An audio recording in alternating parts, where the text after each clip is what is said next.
A former Assistant Treasury Secretary for Public Affairs and the Monica Crowley podcast host, Monica Crowley herself, and Breitbart News and Finance Economics Editor John Carney.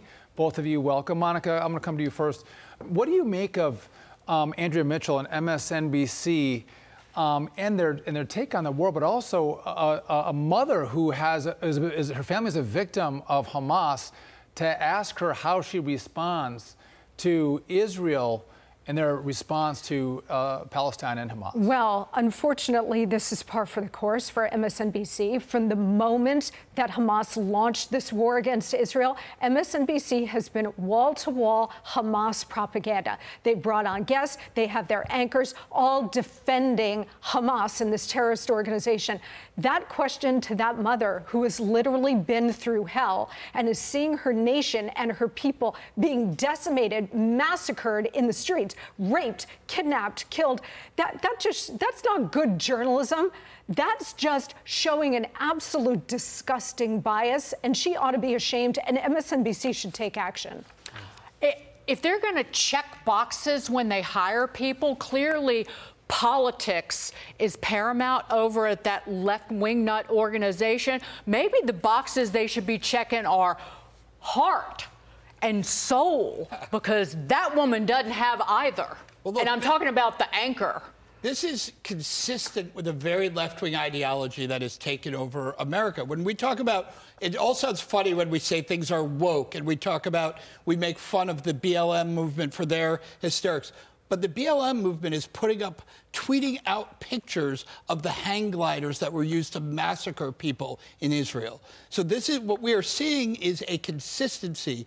Decolonization means killing. This is a deadly ideology. It all seemed funny when it was on college campuses in America, but what we're seeing in the Hamas attack against Israel is the actualization of the ideology of the American left. And so the question becomes, how was Hamas able to fund their surprise attack on Israel, right?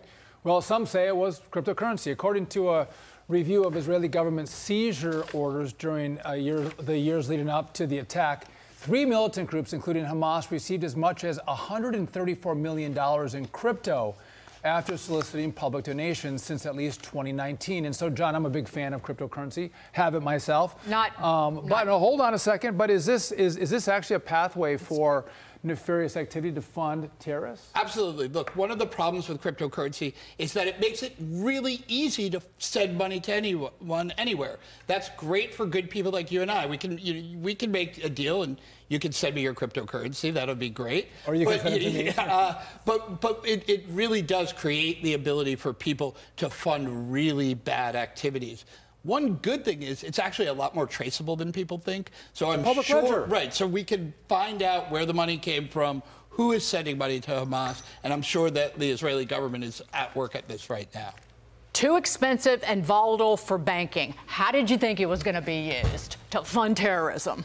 Well, the good news is, and having spent 2 years at the U.S. Treasury Department, I can tell you Treasury has an entire unit devoted to combating terrorist financing, monitoring these kinds of transactions. I mean, it is decentralized, which is one of crypto's great appeals, right? You can bypass the banks and therefore governments. But U.S. Treasury does stay on top of this. I can't speak to the Biden administration, but certainly under President Trump, we were monitoring, combating terrorist financing and AML, anti-money laundering efforts as well. Monica, John, thanks for joining us.